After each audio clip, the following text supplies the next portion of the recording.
Baik, Assalamualaikum warahmatullahi wabarakatuh. Salam sejahtera bagi kita semua. Om Swastiastu, Namo Buddhaya, salam kebajikan. Yang kami hormati pimpinan Komisi 13, kawan-kawan anggota Komisi 13 dan rekan-rekan juang, pimpinan Komnas HAM dan Komnas Perempuan yang berhadir.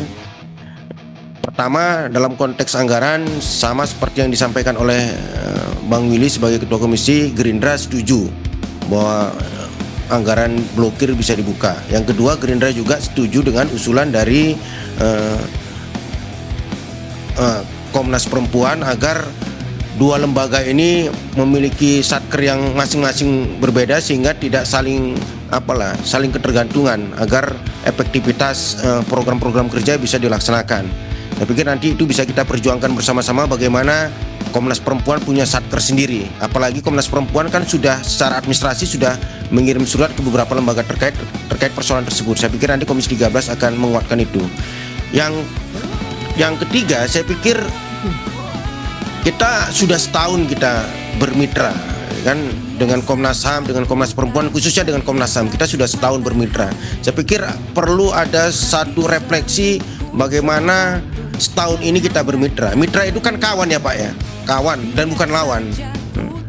Dalam kerangka apa kita bermitra? Dalam kerangka untuk menjalankan tugas negara, yaitu penegakan hak asasi manusia. Apakah selama setahun ini sudah efektif kita bermitra, atau masih ada dusta di antara kita? Saya pikir itu yang secara jujur harus kita refleksikan secara bersama-sama dalam konteks bagaimana kita menatap langkah-langkah ke depan. Saya pikir ini yang perlu dalam pertemuan ini. Saya melihat masih ada ganjalan-ganjalan yang harus didudukkan lebih dahulu. Misalnya, kalau bermitra itu kan saling menguatkan. Berkali-kali misalnya kami sampaikan ke kawan-kawan Komnas HAM bagaimana kolaborasi mitra ini, kekuatan mitra ini bisa memenangkan sebanyak-banyaknya persoalan rakyat, bisa memenangkan kebenaran dan keadilan, bisa memenangkan rakyat yang tertindas itu tidak sendiri lagi. Kan gitu tugas DPR, tugas Komnas HAM, dan tugas semua lembaga yang terkait dengan itu. Apakah itu sudah terjadi? Kan belum juga. Misalnya dalam konteks aduan yang diterima oleh Komnas HAM, 3.000 sekian aduan. Sejak awal saya masih ingat sekali, sejak kita pertama sekali rapat kerja, saya minta 3.000 aduan itu disampaikan ke Komisi 13. Karena kami punya dapil, kami juga punya kekuatan. Misalnya lah, kalau aduan itu terkait dengan oknum pemerintahan daerah, kan rata-rata ini kan mewakili pimpinan-pimpinan partai. Tapi setahun berlalu, 3.000 aduan itu tidak pernah nyampe ke kami, Bapak Ibu sekalian. Hari ini disampaikan lagi 3.000 aduan.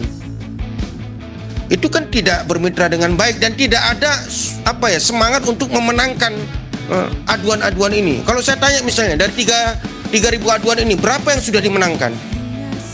Atau jangan-jangan ini hanya sekedar aduan yang ditampung di lemari kawan-kawan pimpinan Komnas HAM dan tidak ada sebuah semangat moral untuk memenangkannya. Misalnya 955 aduan terkait dengan hak atas kesejahteraan. Ini di mana? Bagaimana proses penanganannya? Itu yang tidak dapat. Apalagi misalnya berkali-kali Komnas HAM mengatakan bahwa yang terpadu itu adalah oknum aparatus hukum, apakah TNI maupun Polri, lalu korporasi. Kalau adunya seperti itu, kalau tidak ada keberpihakan kita bersama-sama ya, jangan seperti Komnas HAM ingin menjadi hero sendiri, nggak ada. Kami pun tidak bisa juga memperjuangkan ini sendiri. Bersama-sama, rakyat itu tidak akan dimenangkan, Bapak Ibu sekalian.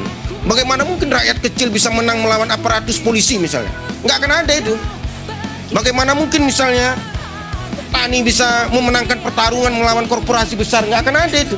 Kalau kita tidak membangun mitra, koalisi, kekuatan, konsolidasi yang bersungguh-sungguh dari hati ke hati. Saya pikir ini yang tidak dapat, saya secara pribadi tidak dapat selama setahun ini. Padahal minta berkali-kali. Mana data aduan itu? Di provinsi mana? Kalau di Provinsi Sumatera Utara saya pasti bisa terlibat. Kalau di daerah-daerah lain ada kawan-kawan juga yang punya dapil masing-masing. Kalau berhadapan-hadapan dengan kepala daerah, kawan-kawan partai-partai ini punya kader yang kepala daerah. Kalau berhadapan-hadapan dengan oknum aparatus penegak hukum seperti TNI Polri, mari kita keroyok bersama-sama, kan gitu kan?